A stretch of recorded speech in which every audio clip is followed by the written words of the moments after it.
Bismillahirrahmanirrahim. Assalamualaikum warahmatullahi wabarakatuh. Waalaikumsalam. Bismillahirrahmanirrahim. Wassalatu wassalamu ala Rasulillah. Ya, hari ini kita berjumpa lagi. Kita belajar untuk alat ukur melanjutkan yang kemarin, meter atau multimeter. Sekarang kita memasuki alat ukur mekanik. Mekanik ini salah satunya jangka sonor. Tetapi sebelum lebih jauh, kita belajar mengenai alat ukur. Alangkah lebih baiknya dan lebih appropriate kalau diawali dengan doa. Silakan untuk kelas. Sebelum mulai pelajaran hari ini, alangkah baiknya kita berdoa menurut kepercayaan masing-masing. Berdoa hening mulai.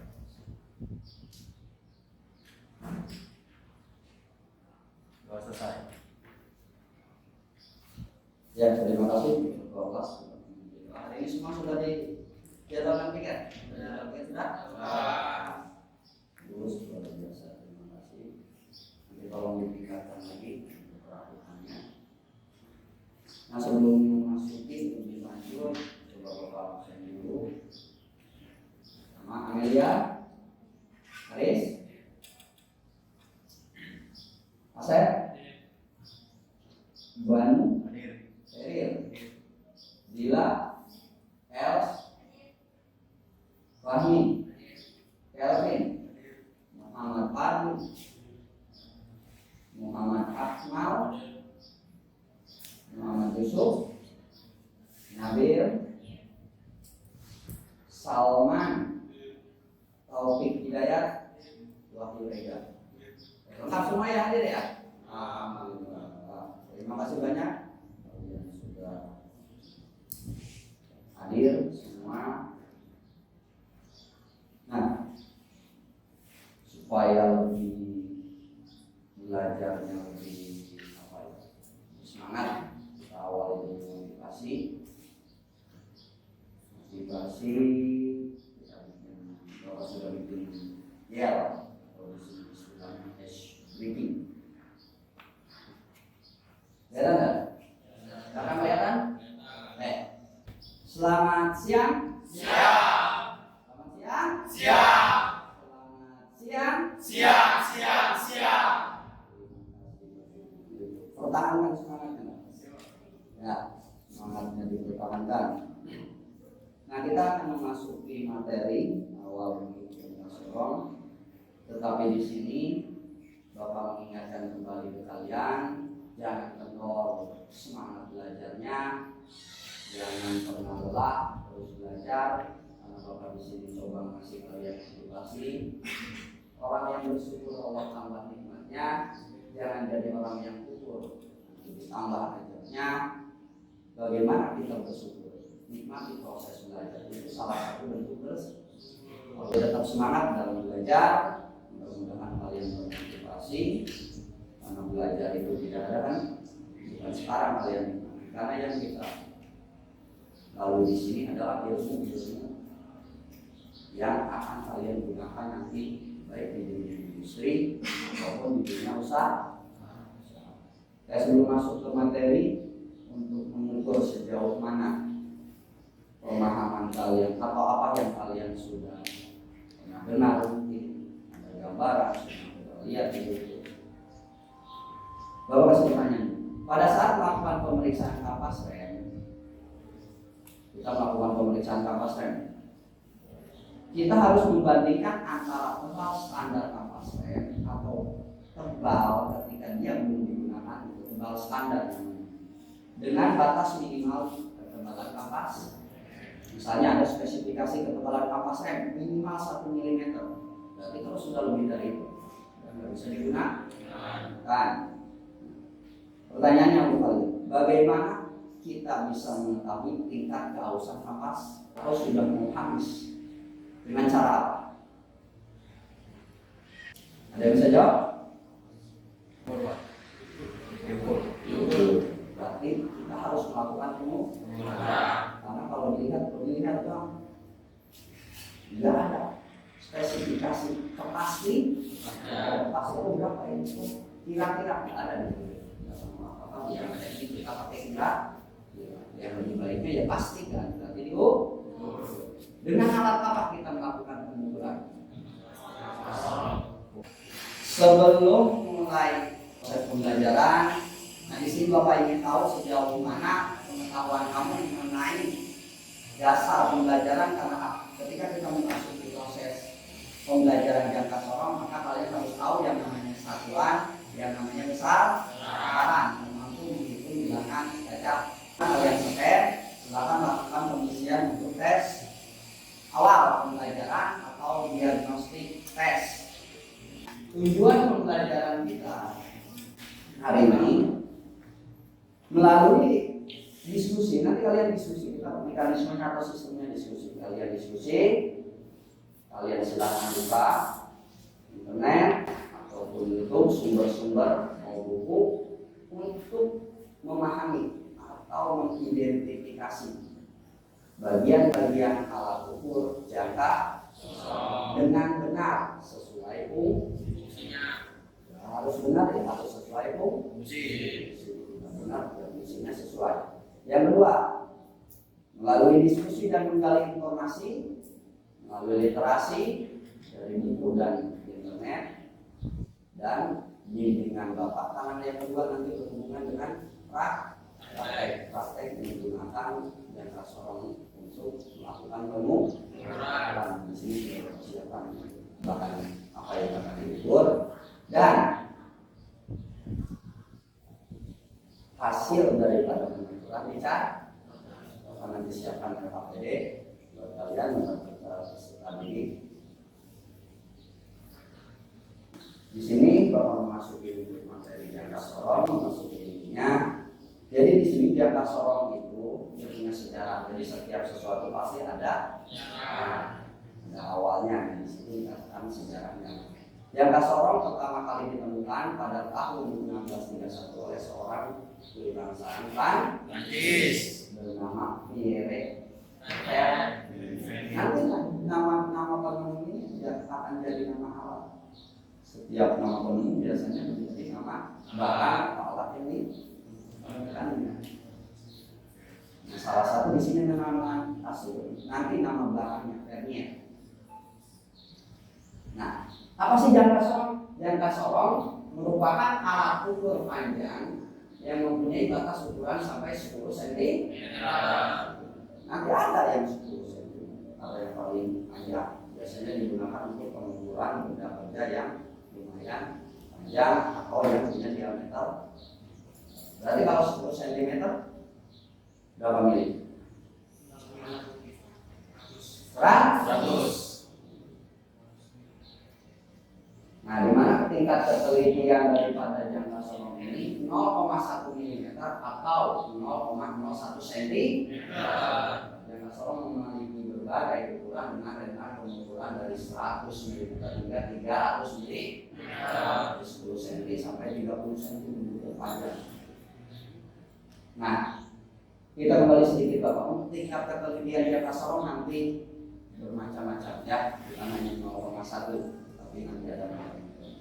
Nah, secara fungsi jangka sorong adalah, ini masih masuk di pengertian. Secara fungsi jangka sorong tidak hanya digunakan untuk mengukur panjang, tetapi jangka sorong juga dapat digunakan untuk mengukur diameter sebuah cincin. Sambil Bapak perlihatkan jangka sorongnya. Ini adalah jangka sorong seperti gambar tadi kan sudah ada di awal kan. Jangka sorong bentuknya seperti ini. Ada angka ukurnya. Intinya dia buat mengukur diameter sebuah cincin, diameter bagian dalam, pipa. Dari bagian-bagian jangka sorong ini, istilahnya sekalian Bapak perlihatkan yang biar lebih jelas ya. Oke, karena ini ada objeknya, ada lahan atas, lahan bawah. Terus ini bagian pengunci. Nah, ini untuk bagian geser. Nah, di sini ada skala utama. Ini skala utama, ini skala nonius atau skala Vernier. Makanya jangka sorong ini disebut juga Vernier kaliper. Nanti di literasi. Jadi ada di LKPD yang harus kita lihat di sini. Nah ini ekornya. Nah ekor ini digunakan semua buat ukur. Bagian sini buat ukur. Bapak tidak akan terlalu jauh menjelaskan, nanti silakan kalian cari nanti kita iterasi dan diskusi dengan teman kamu. Nanti silakan hasil pencarian informasi melalui literasi kamu catat di LKPD. Pada bagian jangka sorong ini, dari masing-masing bagian yang tadi Bapak sampaikan, silakan nanti kalian gali melalui literasi. Kita masuk ke yang selanjutnya. Di sini ada jenis-jenis jangka. Ada jangka sorong mekanik atau jangka sorong manual. Terus ada jangka sorong arloji. Kenapa? Karena bentuknya seperti A. Dan ada jangka sorong digital. Kenapa jangka sorong digital? Ya karena sekarang perkembangan zaman sudah memasuki dunia digital di industri. Memang dibutuhkan cepat dan ketepat karena dia berhubungan dengan cost atau biaya produksi. Tetapi kalian harus paham dasar untuk jangka sorong yang manual harus bisa baca. Sebelum tahu yang digital, arloji, yang manual harus bisa. Nah, kegunaan manfaat jangka sorong ini ada gambar di sini. Silahkan kalian perhatikan, nanti diskusikan. Bagi yang rahang, ya sesuai dengan gambar. Rahang bawah digunakan untuk melakukan pengukuran diameter luar. Rahang atas digunakan untuk melakukan pengukuran diameter dalam. Dan ekor, di sini ada ekor. Nah ekor ini digunakan untuk melakukan pengukuran kedalaman. Apakah itu ada lubang? Jadi melakukan pengukurannya menggunakan ekor. Tetapi yang dibaca, ya yang dibacanya tetap skala utama. Yang kemarin kan sudah belajar bagaimana cara membaca besaran. Kemarin sudah sedikitnya Bapak bahas mengenai satuan besaran. Terus ada bagian lagi, satu lagi untuk melakukan pengukuran ketinggi. Pada dasarnya sama ini bisa digunakan, tetapi kalau ini untuk hole atau lubang yang kecil, kalau ini untuk bagian yang lebar, tetapi dasarnya sama. Walaupun ini yang digunakan, tetapi walaupun ekor yang digunakan, tetapi yang dibaca tetap skala. Nah ini contoh penggunaan jangka sorong, mengukur ketebalan. Nah terus cara melakukan perawatan pada jangka atau apa yang harus diperhatikan pada jangka sorong. Nah setelah penggunaan kita harus bersihkan rahang-rahang ini dari kotoran karena dia harus skala bawah atau skala minus atau skala vernier yang angka di bawah ini nih sama angka pada skala utama nolnya garisnya harus sejajar. Kalau tidak sejajar berarti jangka sorong ini tidak presisi atau tidak teliti. Jadi intinya apa sih yang dimaksud tingkat ketelitian? Nah nanti yang membedakan di sini. Yang membedakannya nanti di sini. Nah, Bapak cari gambar yang besar. Nah, nanti yang membedakannya adalah pada skala vernier ini. Nanti jenis-jenisnya banyak. Pada jangka sorong ini nanti di sini spesifikasi atau tingkat ketelitiannya beda. Jadi yang kalian lihat nanti di sini ada satuan, ada angka ukuran. Di sini yang kalian kita gunakan sekarang adalah 0,05. Jadi antara jarak garis dengan garis ini pada skala minus nilainya 0,0 itu dikatakan, makanya untuk jangka sorong ini nilai ketelitiannya adalah 0,0. Ada nanti 0,02, ada 0,5, ada yang satuannya inch. Nanti tergantung daripada jangka sorong yang digunakan. Tapi yang akan kita gunakan hari ini adalah jangka sorong dengan tingkat ketelitian 0,05. Berarti skala bawahnya, sekali lagi, skala bawahnya adalah 0,0. Setiap jarak antar garis. Nanti kita bareng-bareng bahas. Sampai di sini mungkin itu saja. Nanti di LKPD ada tugas, nanti kita diskusikan. Nanti di LKPD silahkan ada materi atau bahan ajar, kalian lakukan scan. Nanti diarahkan bahan ajar yang sudah Bapak masukkan linknya di sana. Nanti ada tes formatif juga dan ada praktek melakukan pengukuran. Jadi yang ingin bagi Bapak tekankan bukan hanya secara pengetahuan kamu mampu mengisi, memahami, tetapi secara keterampilan kamu bisa melakukan pengukuran sebuah benda kerja menggunakan jangka dengan berbagai fungsi pada jangka. Intinya itu. Ya. Bapak coba kelompoknya dulu dibagi. Kamu tolong udah ke sana. Ya. Bentar. Kamu duduk di sana. Karena sesuai dengan hasil daripada tadi diagnostik awal, tes awal, supaya merata nanti untuk diskusinya. Ini sudah cukup, ini sudah.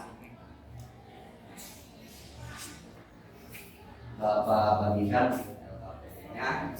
Silakan beri nama dan sesuai kelompoknya. Nanti kamu setujui saja nama kelompoknya. Kurang ya?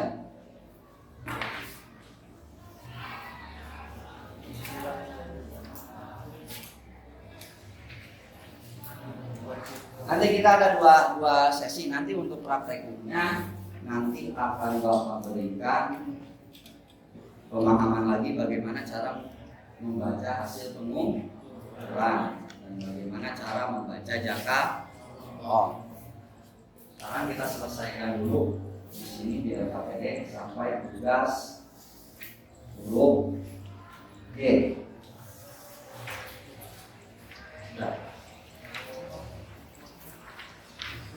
Silakan diskusi, silakan diarahkan ke materi atau kalian mau searching di Google, silakan atau YouTube atau materi yang lainnya scan saja. Bagaimana waktunya untuk pengisian tugas yang berapa menit? 20 menit cukup? Kita sepakati ya. 20 menit ya. Kalau 20 menit cukup, silakan kerjakan.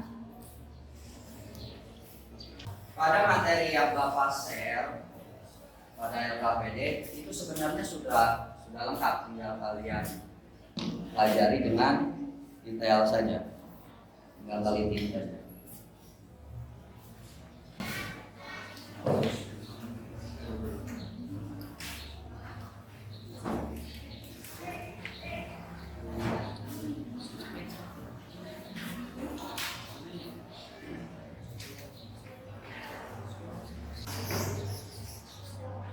Perhatikan. Ini kan ada skala utama nih. Nah, dimana kan ada angkanya 0, ya? Di sini tetap satuannya sentimeter. Cuman yang kita baca adalah milimeter. Yang kita baca milimeter. Nanti tergantung daripada kebutuhan. Bisa, kamu butuhnya apa, sentimeter atau milimeter? Terus 1, 2, 3, 4 1, 2, 3, 4 ya, sama seperti di penggaris kan gitu kan? Nah, di sini adalah skala utama.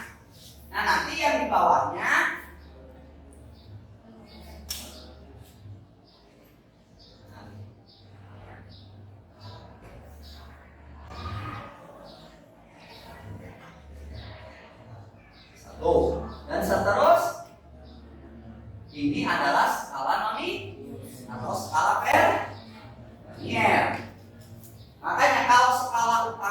adalah kalau kita sebut di sini angkanya satuan, kalau skala non minus ya boleh dikatakan di situ adalah angkanya pecahan atau bilangan cacat.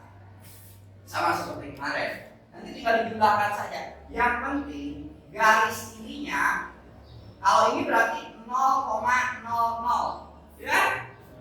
Karena tingkat ketelitiannya adalah 0,05. Yang kesorong yang hari ini kita gunakan. Terus kalau misalnya digeser, Bapak kasih contoh. Ini 00. Terus ada lagi. Nah, ini sudah melakukan pengukuran misalnya 0,1. Nah, skala non minusnya atau skala linearnya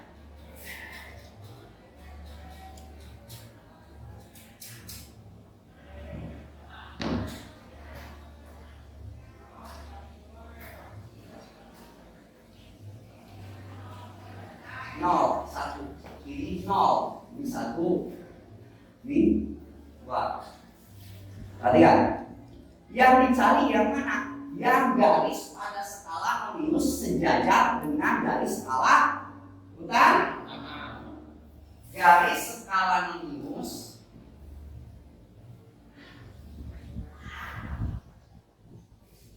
sejajar dengan skala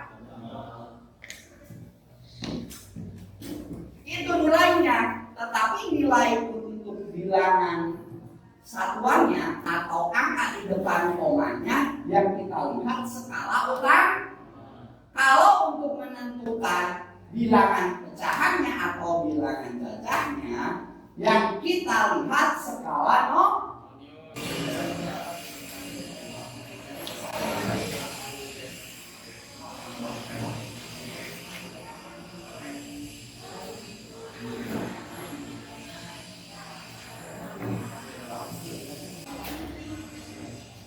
Skala utamanya berapa? Berarti kan kalau misalkan 2,00 gitu kan. Skala minusnya berapa? Kalau tadi di sana dicontohkan 0,15. Hasil pengukuran itu adalah jumlah skala utama dengan skala minus. Bisa menilai ini 7. Ini yang ditandai itu apa 75-nya? Nah, berarti ini 7. Berarti untuk skala minusnya adalah berapa? 0,7.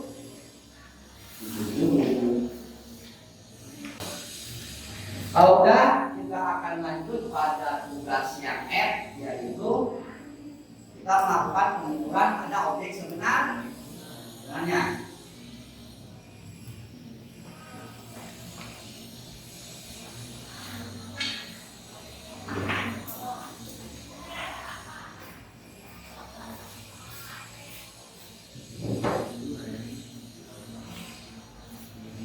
Harus diisi salah satu presentasi.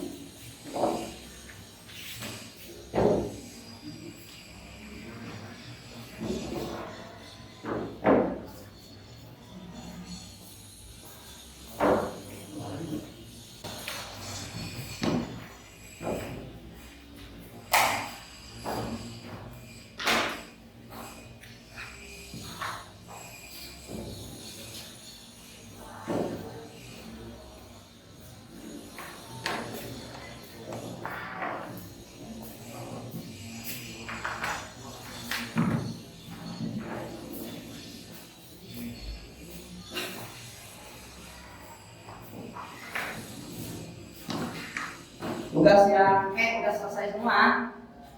Nah, kita lanjut yang F ya. Melakukan pengukuran. Nah, di situ ada yang ini. Baru diangkat. Jangan gunakan ujung rahangnya, jangan tengah-tengah rahang, nanti susah nariknya.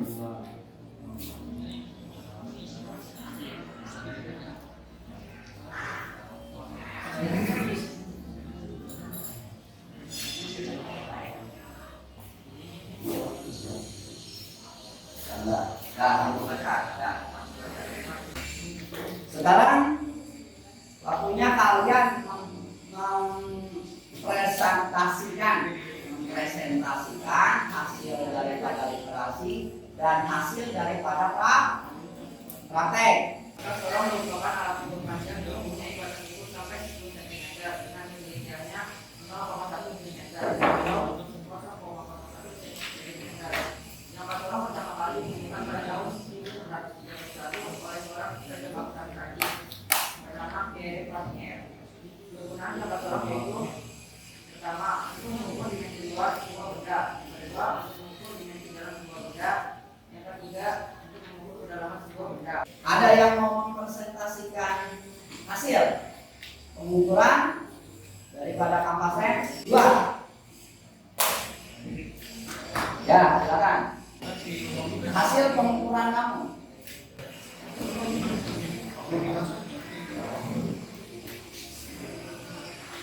Karena waktunya sudah mau habis, silakan kalian lakukan. Di sana ada tes. Nanti akan Bapak periksa sejauh mana pembelajaran hari ini yang sudah terserap oleh kalian. Silakan, ada di terakhir di situ ada tes formatif atau kalau nggak salah poin B. Itu ada tes formatif. Silakan scan. Kalian akan masuk nanti di Google Form. Ya, silakan isi. Bapak kasih waktu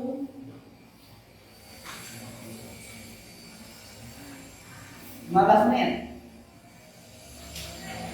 Silakan kerjakan.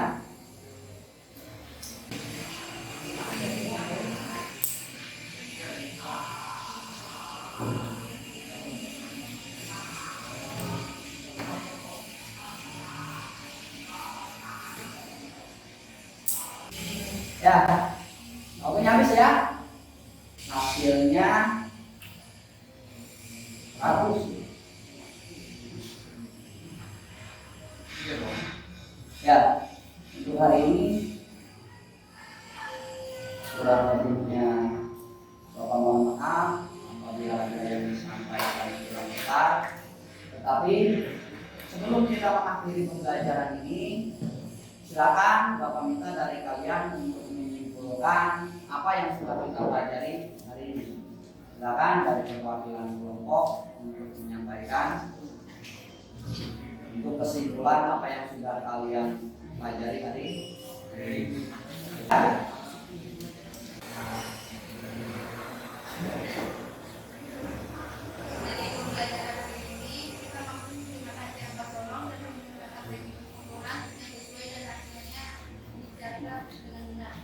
Ya, terima kasih. Bukan untuk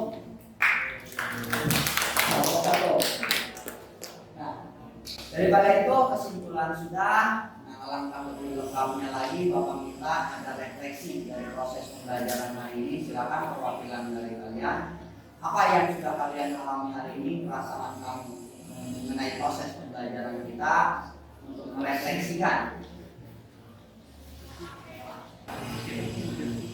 Ya, silakan. Refleksi pembelajaran hari ini yaitu saya minta dari depannya itu dengan mengubah dan menurut selama pembelajaran. Ya, terima kasih. Selamat.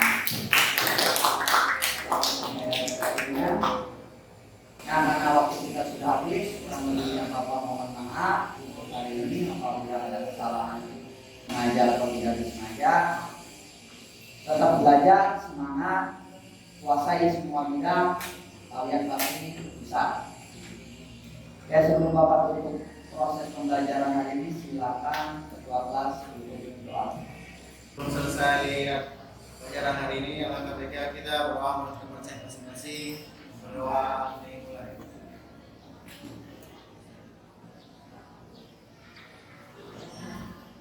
Doa selesai.